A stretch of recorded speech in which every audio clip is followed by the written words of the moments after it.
game.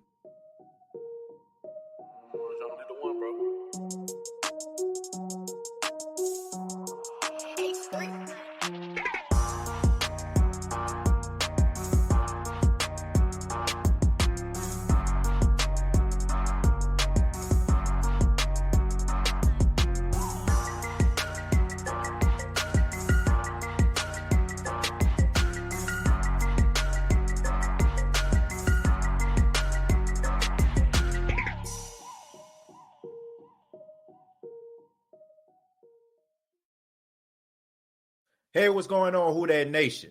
It is yours truly, TJ Jones, the host of the State of the Saints podcast.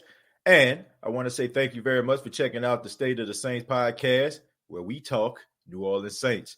On this edition, we're going to be talking about star wide receiver and offensive player of the year, Michael Thomas, and some of the recent bizarre behavior that the media has been reporting about Michael Thomas. Man, this is some troubling stuff, especially if you're a fan of the New Orleans Saints, because we all know the importance of Michael Thomas and what he brings to the table. I mean, 149 receptions, more receptions than any other wide receiver in NFL history in one season. He led the league in receiving yards last season. And now Michael Thomas is in the news for all of the wrong reasons. Okay. I mean, we all know about the suspension because this past Saturday he got into it with fellow teammate Chauncey Gardner-Johnson, or C.J. Gardner-Johnson, or C.D. Deuce, or whatever he's calling himself today. But they got into it, man. And Michael Thomas apparently went off the rails, went at it with C.J. Gardner-Johnson, went at it with the coaching staff, was disrespectful to Sean Payton. So they felt like his behavior was detrimental to the team, so they suspended him for the game against the Los Angeles Chargers. And now it just seems like to me that every single media outlet has this story out there. And you know what, Who Dat Nation, I understand how a lot of people feel about Michael Thomas. You know, I understand that some people are saying that this guy is developing the AB syndrome. They're saying that he's becoming a diva. I heard people talking about how he got all this money now and it's starting to change him. But what is really going on with Michael Thomas? In my personal opinion, this is my personal opinion, Who Dat Nation. And I'm not saying that I'm right, and I'm definitely not saying that I'm wrong, but the way I feel about Michael Thomas is simple. I look at Michael Thomas for being who he is, right? I'm not looking for Michael Thomas to go out here to run for governor or run for mayor or anything like that. I'm expecting Michael Thomas to go out there and do his job, all right? I think a lot of people feel like they know a person. Right? I mean, we see them in the limelight. We celebrate that person. We follow that person on social media, and we feel like we got an idea about who that person is. I don't know Michael Thomas. I really don't. I don't know anything about the guy. I never had a conversation with him. I mean, a couple of times where I actually put something on social media, he actually liked it or retweeted it. But besides that, man, I don't know the guy. And I feel like anybody out here that's trying to rush to judgment and trying to make assumptions about this guy isn't fair. Because I'm smart enough to know, man, that franchises have all the leverage. Do y'all understand that? Franchises have all of the leverage.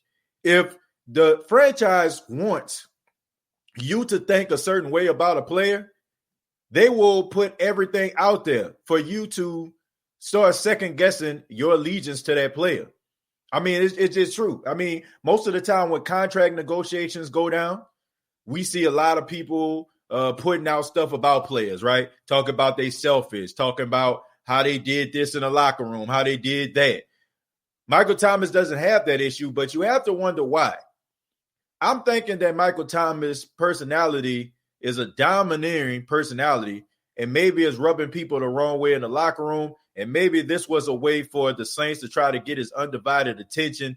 Maybe this was their way to say, hey, you know what I'm saying? Like, look, a lot of people know now that you ain't squeaky clean and we got more dirt on you.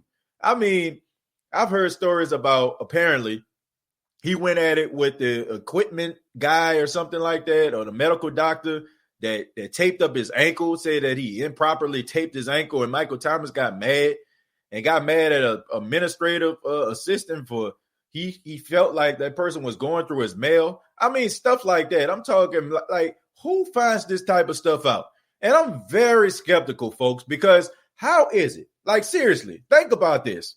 How is it that when we hear about Marcus Davenport being hurt, Janoris Jenkins being hurt, PJ Williams being hurt, Marshawn Lattimore being hurt, the only thing they'll say is shoulder, knee, hamstring, all these different things, but they never disclose the injury. How can an organization that be so hush mouth, everything just so nip tuck, not all of a sudden all these stories come out, now all of a sudden these powder keg of stories about Michael Thomas just so happens to fall on Bleacher Report's desk, or fall on Athletic desk, or falls on Jeff Duncan's desk, or Larry Holder, whoever reporting this story. I find it very ironic. I feel like this is a way for the organization to try to turn fans against Michael Thomas. And maybe they feel like Michael Thomas is a guy who pays a lot of attention to social media. So he feel like maybe if people start tweeting him, negative in a negative light, maybe that'll wake him up. Maybe they feel like he's so emotional to the fact that he might react the way that they want him to, or the way they want him to. I don't know. I really don't. But all I know is this. I just expect Michael Thomas to play on Sundays, okay? And I say this too. It seems like to me, I'm just looking at Michael Thomas' Twitter, right? He was talking about the fact that he was not healthy, right? He said that he was going to try to give it a go against the Chargers because he wanted to help his team out, but he was not healthy. And he said that his health is important to him.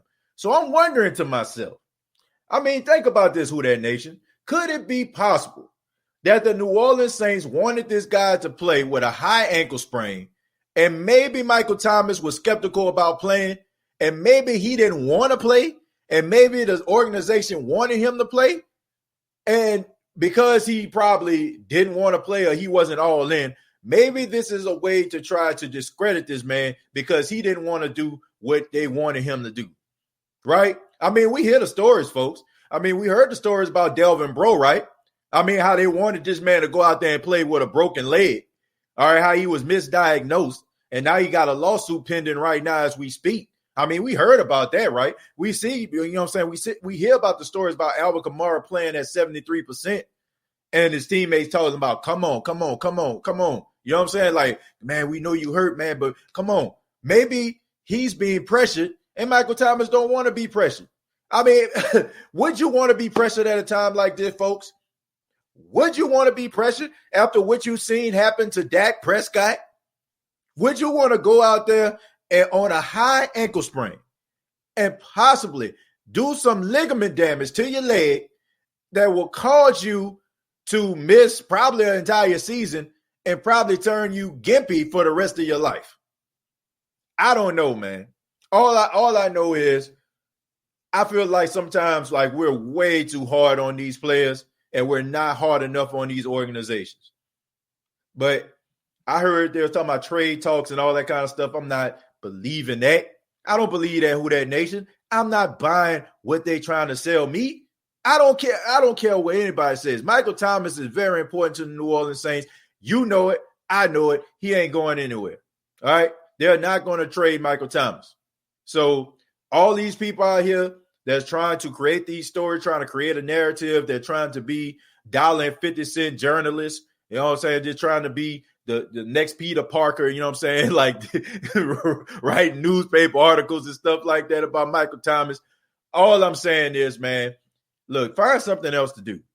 Until the organization comes out and say that they're going to trade Michael Thomas, I don't believe anything they tell him. Straight up.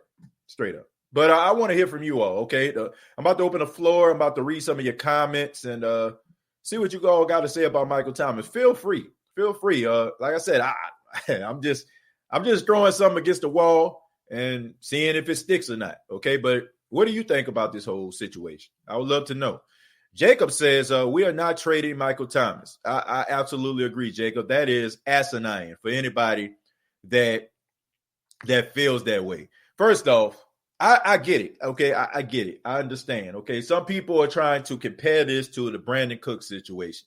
I don't know if some of you know what I'm talking about here, so I'll go ahead and I'll line it up for you and tell you the story.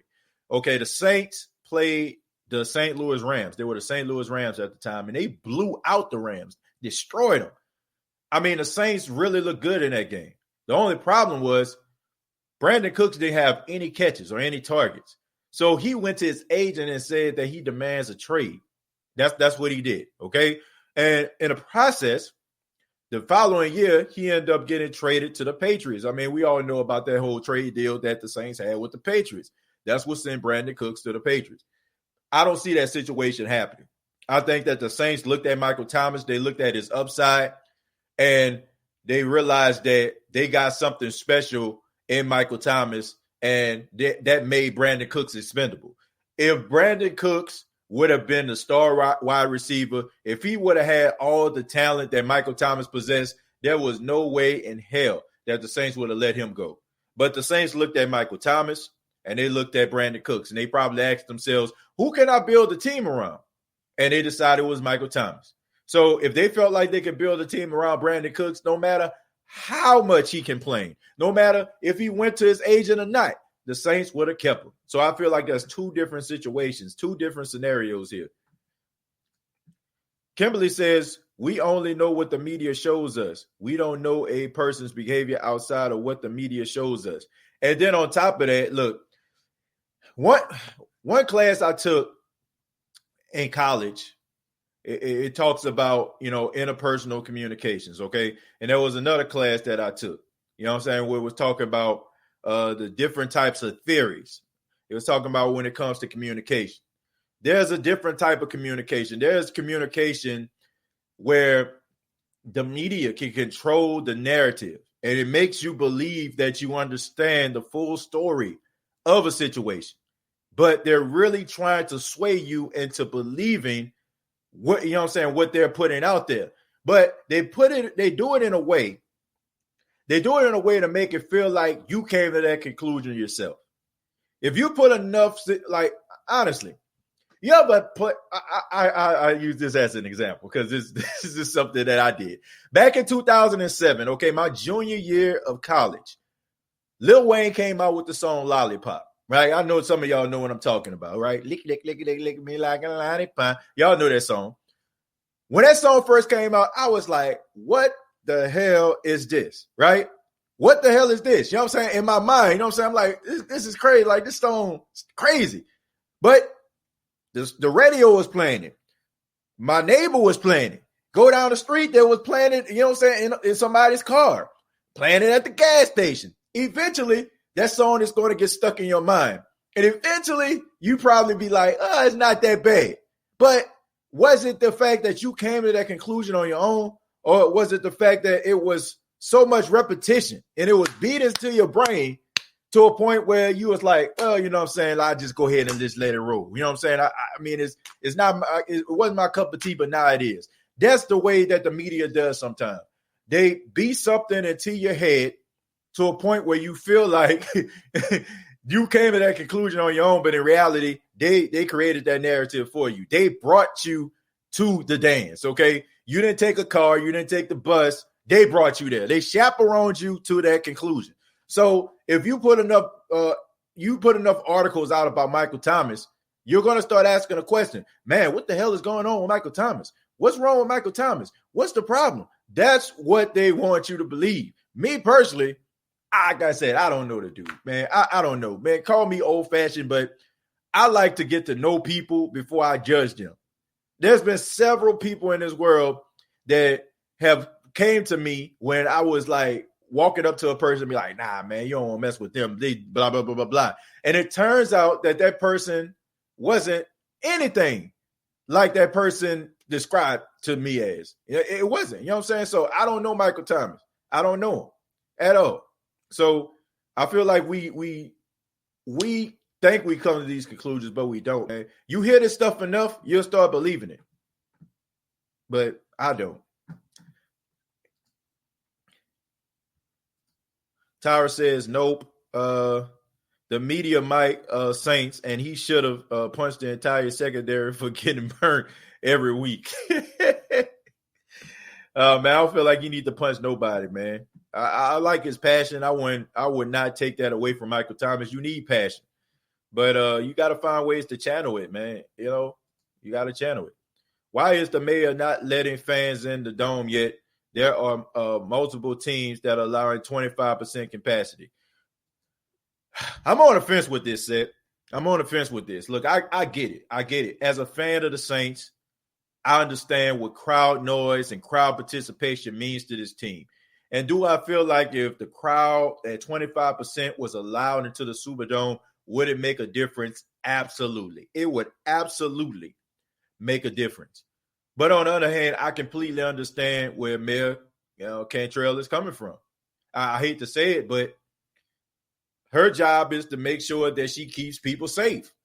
Like, it's almost like, if you know, okay, your kid wants to go outside, right? But you know there's a threat outside to your kid somewhere, right? I want to go outside. Well, you know what I'm saying? You ain't going to have to let your kid outside if you know there's a potential threat out there. They might scream, they might yell, they may like, man, you'll never let me go outside. But in your mind, you're like, I'm doing this for your own good. I mean, the coronavirus is real. You know what I'm saying? Regardless of if people won't believe it or not, they can say it's a hoax or whatever.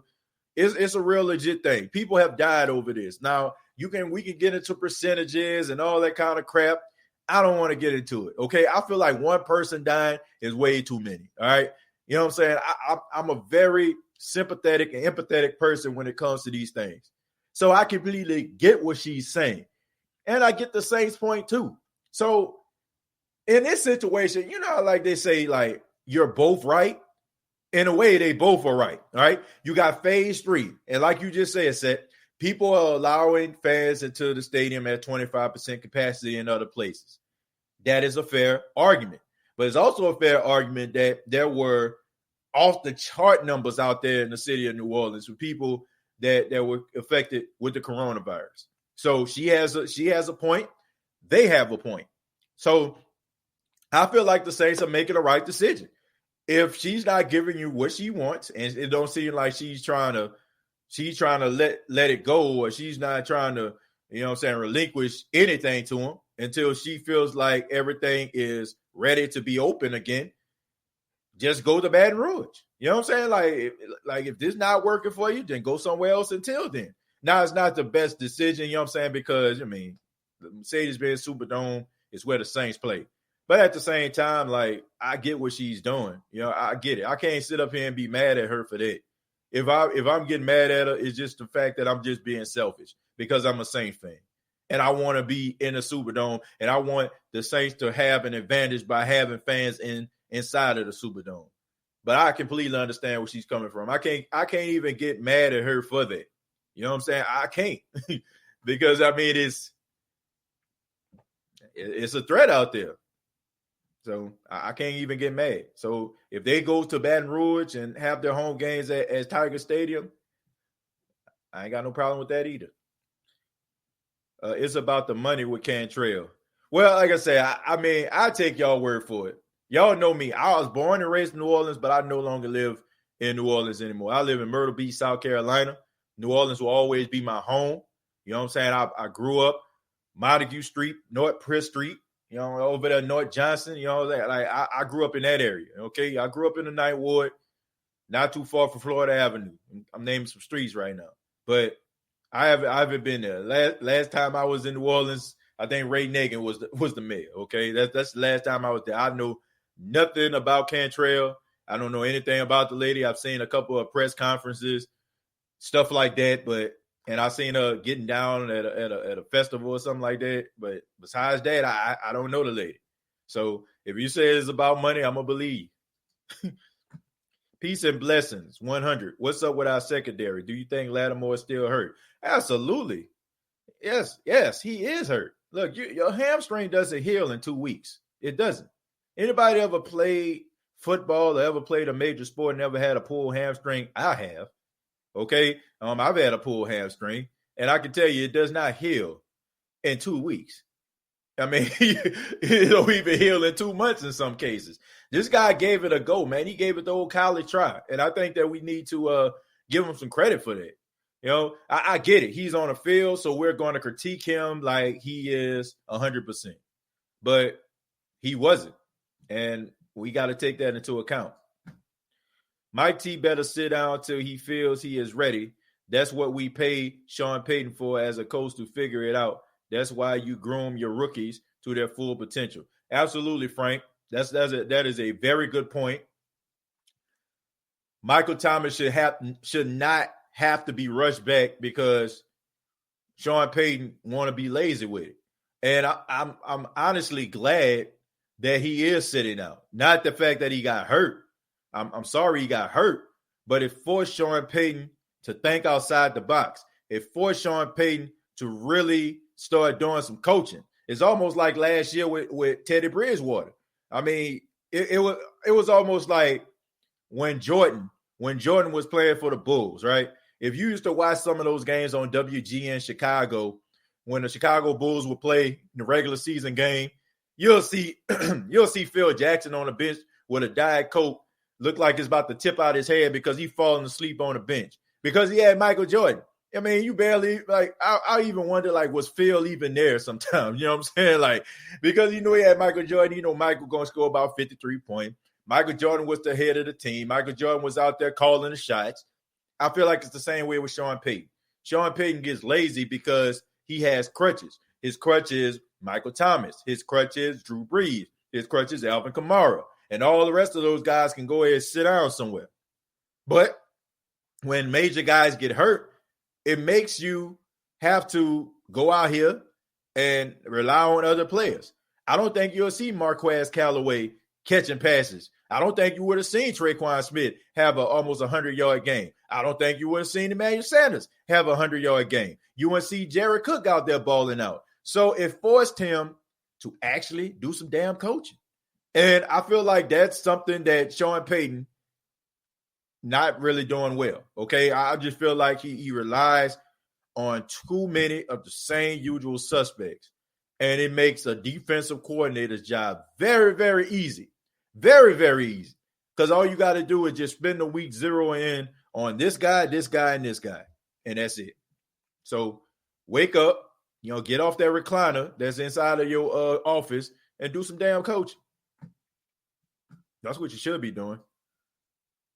I'm still crying about this team. Well, I mean, the season is still young. I mean, they still got a lot of opportunities to get better. Damn, where we playing, we need to build consistency on both sides of the field. We definitely do. Offense starts way too slow, and the defense, it took them about 5 weeks to get a 3-and-out. So I think that this team needs to start fast, but I don't know, man. They just don't start fast. I mean, for the last couple of years, can you remember the Saints starting fast in games? No, I don't.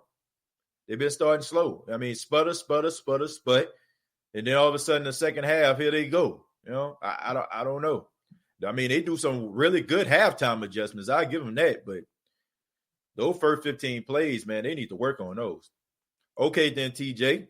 So when do you think fans will be allowed to be back in the stadium? What if this goes on for a couple of years? Would you still be on the fence? Well, no, and Jeff, I'm gonna say this, and that's a very good question, my friend.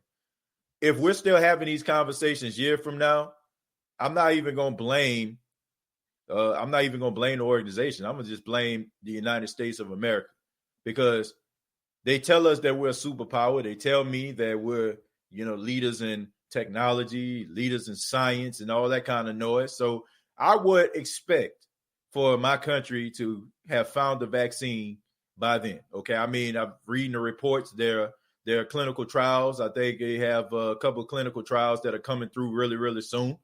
And if we're still in this same state for years from now, then shame on us. So I'm not even going to even think about that. I'm assuming that in a couple of months, I mean, we should be okay.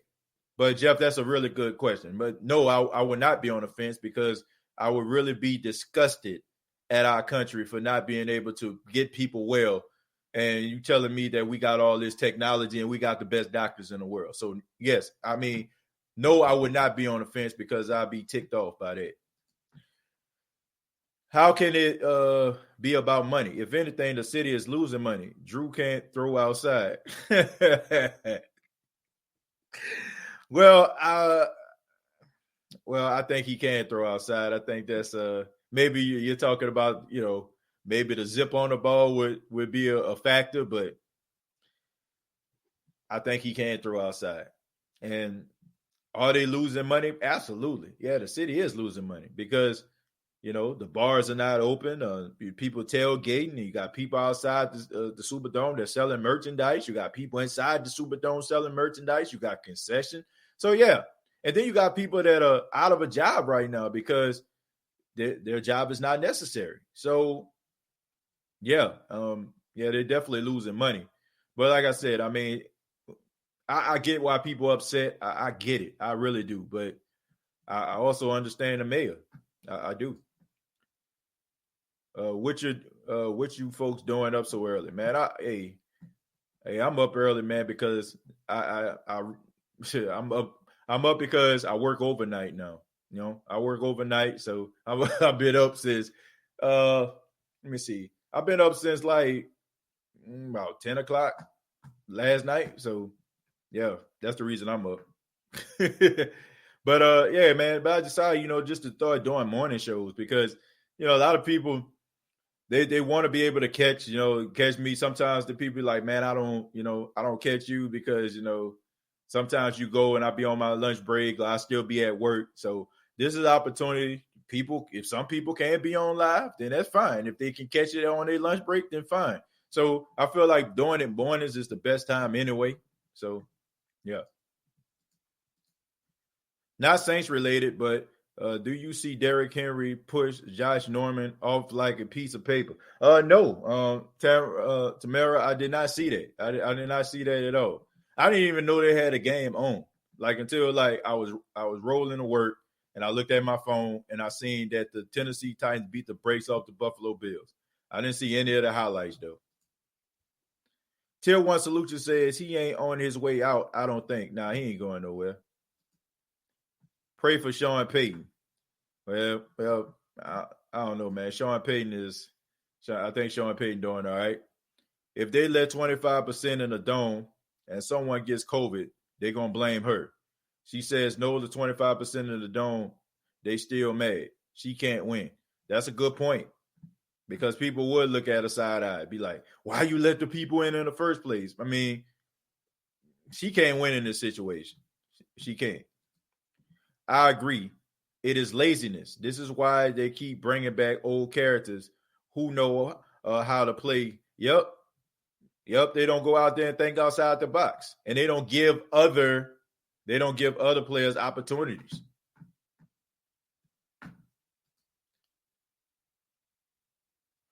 Don't lie. That you got that little one who got you up early. Nah. My wife took him to daycare. I haven't even seen my son. I haven't seen my son since last night. I'll get him from daycare. I go pick him up every evening from daycare. But nah, I haven't seen my son. Like I said, I recently got a job working overnight now. So I haven't seen my son.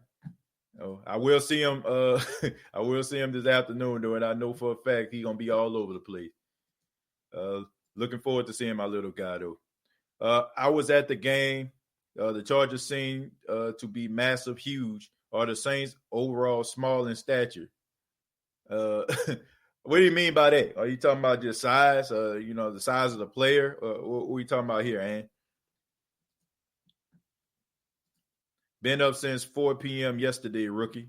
Yeah, I mean, look, God bless you, man. I look around 4 p.m. yesterday. I think I was maybe asleep. No, I take that back. I was actually doing something for the radio station. So, nah, I probably went to sleep like around 5. Anthony, what's going on, man? I like this method. Keep doing the morning shows. Yeah, I like the morning shows better. I like doing the morning shows better. I really do. I think in the afternoon, everybody don't catch it. And at night, sometimes people, yeah, man, you chilling with your family and stuff like that. I don't think people will probably catch it till the next day. So I'll probably just keep these morning shows going. I really thought this was pre-recorded, but you said my message. But good morning, brother. Nah, you'll know if it's pre-recorded. You'll know it's pre-recorded because I probably would mention it at the beginning of the show, and it probably wouldn't have just a live on there. It probably wouldn't say live.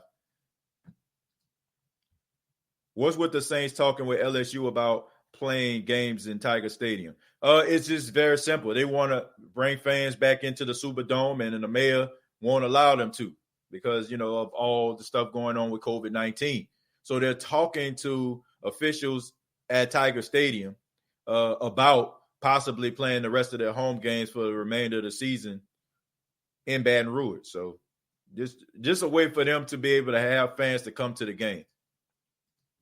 Troy says, who that fam? Mike T not going nowhere. I agree with that. He not going anywhere. Who that at Troy? Tower giving a shout out to Troy.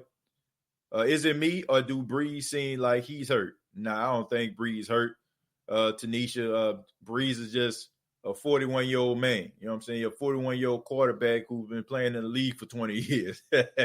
I mean, I think a lot of people don't understand, man. Drew Brees had reconstructive surgery on his throwing shoulder. I need people to understand that. And over the years, wear and tear on that shoulder, of course he's going to have like some issues. I mean, he had reconstructive surgery, basically. Tennessee had people in the stadium last night, and we know there's COVID situation. Yeah, Roderick, but they probably would say something like, oh, it's an outside venue. That's what they'll probably say. I honestly don't see Sean Payton allowing disrespect from any player regardless. Look at Adrian Peterson talking back to him a few years back. Sean released him. The media makes more than it is. Casey, that's a good point, but let's not act like this was Adrian Peterson when he was out there in 2006 when he came to the Superdome and NFC Championship game.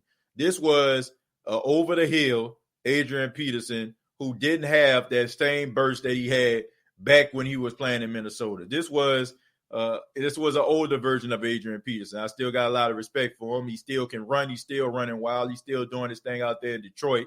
But if Adrian Peterson was Adrian Peterson, the one that we used to fear, trust and believe he'll still be here. Okay, I mean he was expendable.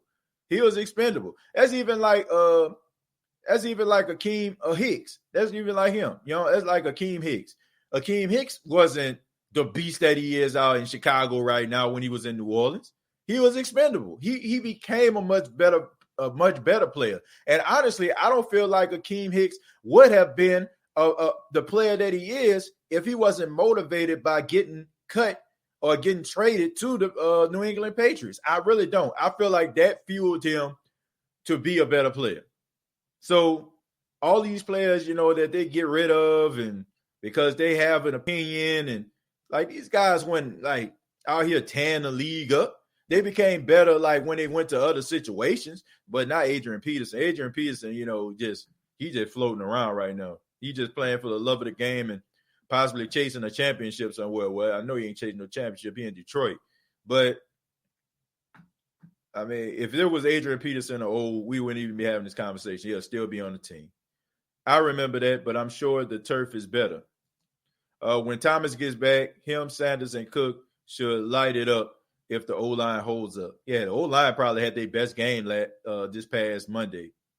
That probably was their best game as a cohesive unit. We going to sweep the Falcons too. Well, I hope so. Okay, because that's a dumpster fire over there. Our success is our hindrance. We get away with sloppy play because we get the win, which gives Sean an excuse for not changing things up. But it's going to catch up eventually. Can't always get away with crimes. Yep. I mean, that's all I was saying. A lot of people got mad at me because, in the process of this, I mean, in the wake of a victory, it felt like a defeat. Yeah, it did. They won a game and I was happy, but it just wasn't good. It just was not a good showing. by the New Orleans Saints. It was not, and it's just a matter of time before that stuff catch up with you. You can't just rely on coming back and think that's what's always going to be the case. It's not, especially when you get to the playoffs. This team right now, not a Super Bowl, is not Super Bowl bound. Yeah, they're not. This is not a Super Bowl team. I even go a little further. This is not even a playoff team. It's not. It's not a playoff team, man. This is not a playoff team that we're talking about right now. The Saints are a team they're a lucky team. They're a lucky team, but they're not a playoff team. They're not. Shout out to Reggie Bush for always defending the Saints. Well, I feel like if he needs to defend the Saints, if they need to be defended. Like, I'm not going to tell somebody they right when they wrong. Right? If I feel like if it's warranted criticism, then I'm going to talk about it.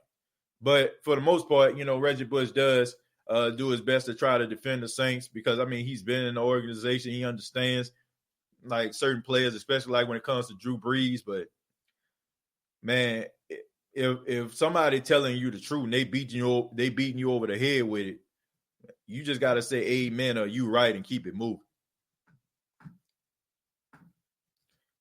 TJ, what you think about Marcus Williams? I think Marcus Williams is a solid safety. I don't want to say he's a great safety. Right now, he's not even a good safety. He's a solid safety. I feel like Marcus Williams is hurting because of the situation that he's in. Marcus Williams can be a much better safety if he goes to a team that can actually focus on defense, that can give him guidance. I feel like Marcus Williams could be one of the best safeties in the league if he had guidance, if he had somebody that can challenge him. I don't know if Aaron Glenn is just trying to be too buddy with these guys. I don't know what the hell is he teaching, but I just feel like he is allowing these guys to regress under his tutelage and his watch. I don't think it's a coincidence that Malcolm Jenkins, when he played for the Saints, was a different player when he went to Philly, and now he back with the Saints, and now he just playing like slow. Like sometimes you just got to look at the coaching and wonder, like, what the hell are they thinking? So I think that Marcus Williams, this is not a good fit for him, like in New Orleans. I think that he's going to end up signing somewhere else because I don't feel like the Saints are going to sign him back. I feel like they're going to let him test the free agent market. He probably going to end up somewhere like the Jets or the Dolphins or something like that. And he going to get with like Brian Flores or something like that, like one of those guys. And they're going to teach him different technique. And y'all going to get mad when y'all watch him play because y'all going to be like, where this was at? Like, how did he become so good? Like, that's even like with Kenny Vaccaro. Like, Kenny Vaccaro out there in Tennessee. Kenny Vaccaro, he was all right, decent, but he's like much better in Tennessee than he is in New Orleans. So you have to wonder to yourself, man, how is it that these players go to other teams and they start playing better? Especially like those defensive guys. So I don't know, man. Maybe you got to look at the coaches instead of just looking at the players. We need to work on penalties because it's getting bad. Well, the last game wasn't too bad. It wasn't too bad last game. Probably was one of the best games penalty-wise all season. This year, I think we should have played flag football. Everybody stay safe. Well, I don't think everybody would have enjoyed that much. Flag football is fun, but you don't want to watch it on TV, do you? Trust me, she will not touch Tiger Stadium. She will have problems if that happens. Well, she can't touch Tiger Stadium anyway because she don't have the jurisdiction. She don't have she don't have no rights. You know what I'm saying? Like Baton Rouge have their own mayor. Just like she's the mayor of New Orleans, they got the mayor of Baton Rouge. So she can't do anything about that. He always getting beat. Yeah, man. Like I said, I just think he goes somewhere else, he's going to be much better. I'm not worried at all. It would be stupid to do anything but have him on the field. I guess you're talking about Michael Thomas with that. In my Jim Mora voice, playoffs? You talk about playoffs? You kidding me? Playoffs? I just hope we can win a game. Glenn Payne says the bye week has come at a good time. A big reflection and good health is in order. Yeah, it's a little early for a bye week, though, in my opinion. Gotta blame coaching. Like it's been said, we have a defensive backfield full of Pro Bowl players, and our defense is weakest in that area. If Zimmerman had this defense, we could probably be undefeated. I guess you're talking about Mike Zimmer. Mike Zimmer, he's a really good defensive-minded coach, and he definitely has Sean Payton's number, I can tell you that. But I just think it's all about the situation. Sean Payton hold on to people way too long. Way too long. Too many of his buddies, too much Ace Boone Coonan going on in New Orleans for my liking.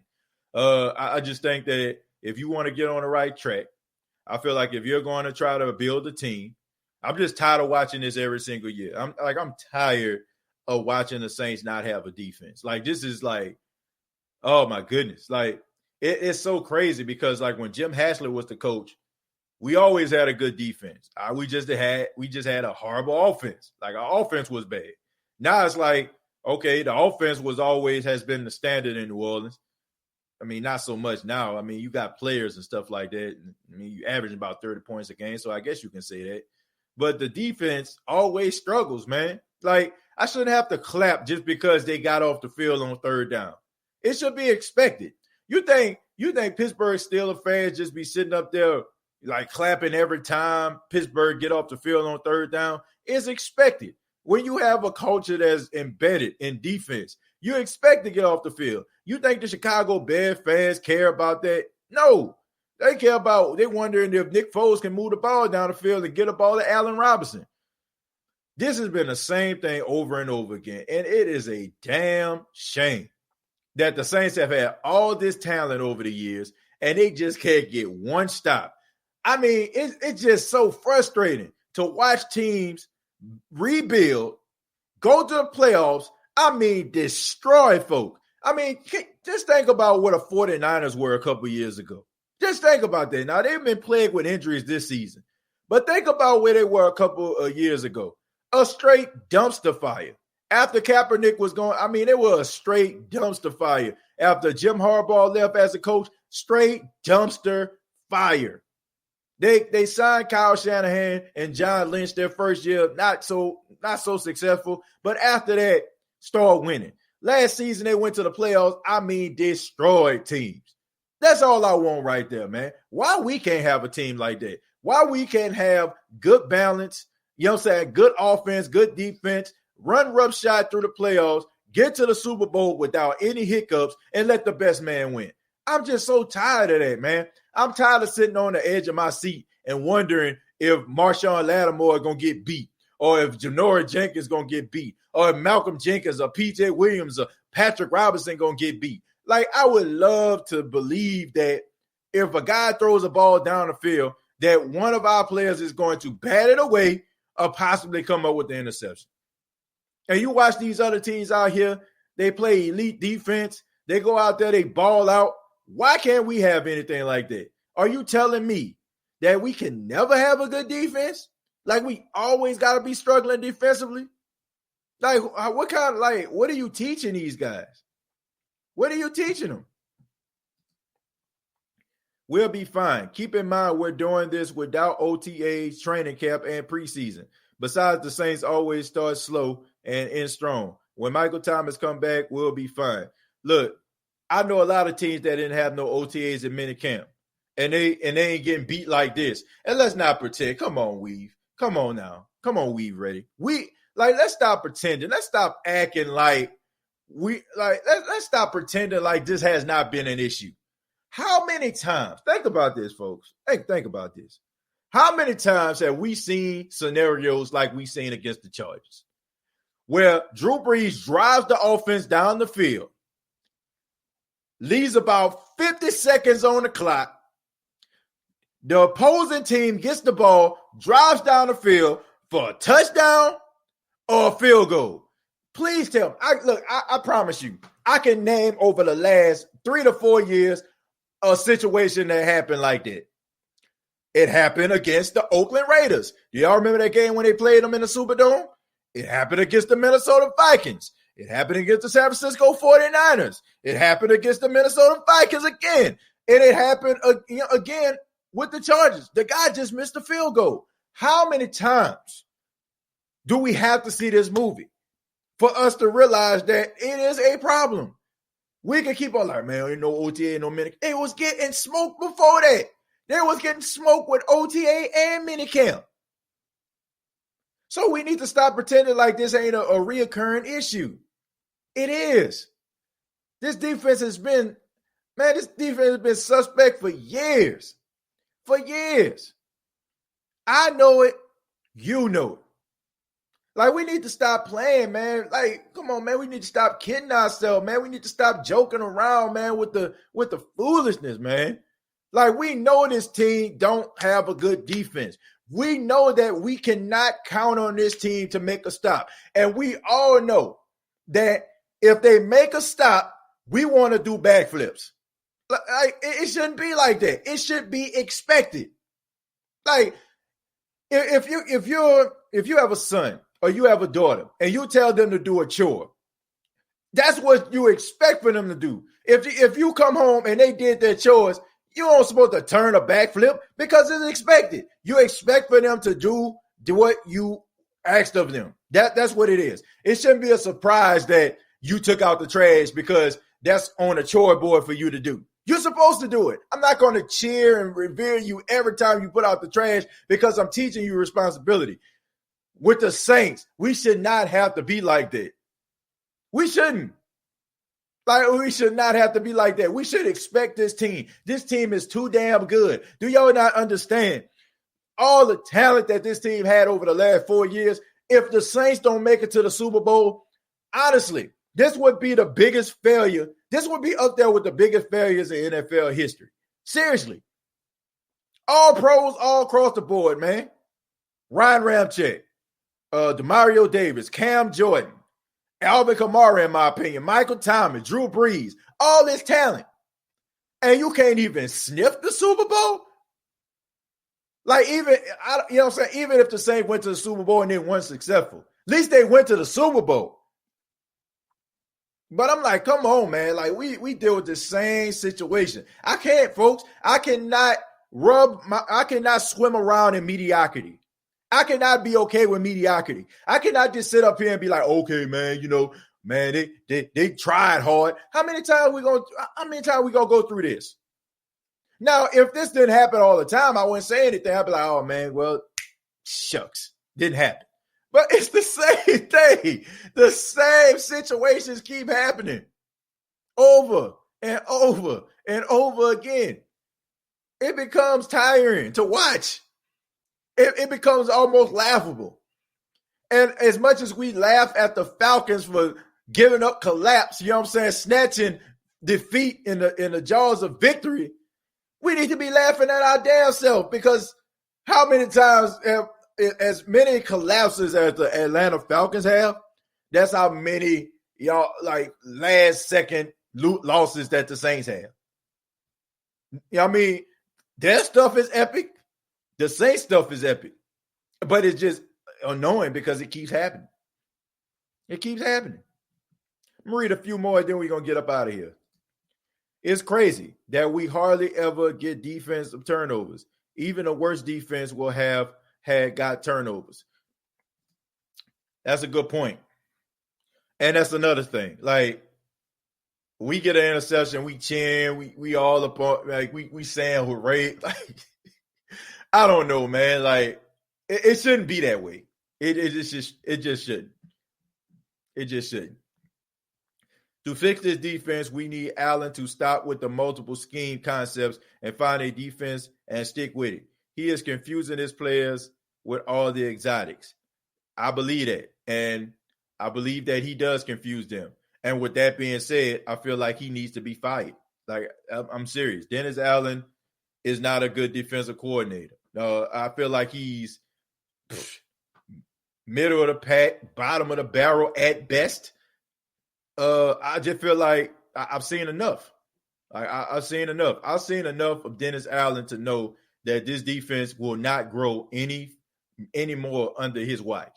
Now, they'll have a good game, right? They'll have a good game, and somebody will come up here and be like, what you think about Denzel's defense now? I'm talking consistency. See, people will see certain things, like they'll see it once or twice, and then they'll be like, say something now. Say something now. I'm talking consistency. I'm talking about being consistent. I'm talking about consistency. That is what I'm talking about. That is when I feel like a team has truly turned the corner. Consistency. When I see it more than once, more than twice, 3 times, it becomes a trend. That is what I'm talking about. Bump all the rest of this stuff. That is why when people started trying to convince me about Drew Brees, oh, he still have arm strength. He still got arm strength. He does not consistently do it. The word is consistent. Consistently. Okay, that is what we're talking about here. I want a consistent defense.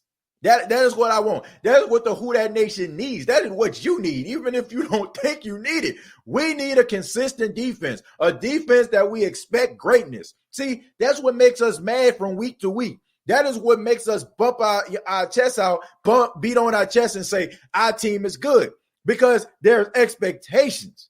So why can't we have the same expectations when it comes to defense?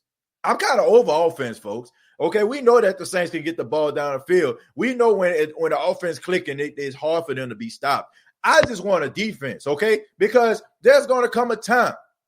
There's going to come a time where the offense is sputtering. And look what happened. Honestly, look what happened.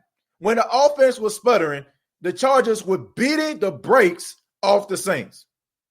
The offense carries this team, and sometimes it cannot be that way. It shouldn't. It shouldn't be that way. Drew Brees shouldn't have to go out there and try to mount a comeback. You know what I'm saying? He shouldn't have to do that. He shouldn't have to go out there and try to put, you know what I'm saying, put a comeback in place. He shouldn't have to throw the ball all over the place. A 41-year-old quarterback, you're asking this guy to deliver you from the jaws of defeat. Like, damn, even Peyton Manning, you know what I'm saying? Even the Denver Broncos, John Elway was like, man, we got an aging quarterback with a bad neck, and you know what I'm saying, and his mobility is shot right now. How can I make up for this? How can I help him out? Well, let's go get him an offensive line, a strong offensive line where he can stand in the pocket and deliver throws. Let's go out here and get a lights-out defense. Let's go to Dallas and get DeMarcus Ware since they don't want to pay him. We already got a stud in Von Miller. Let's go out here and let's see what's going on with Aqib Talib. And let's go get Chris Harris Jr. That's what a team is supposed to do. When you have a guy that still has something left.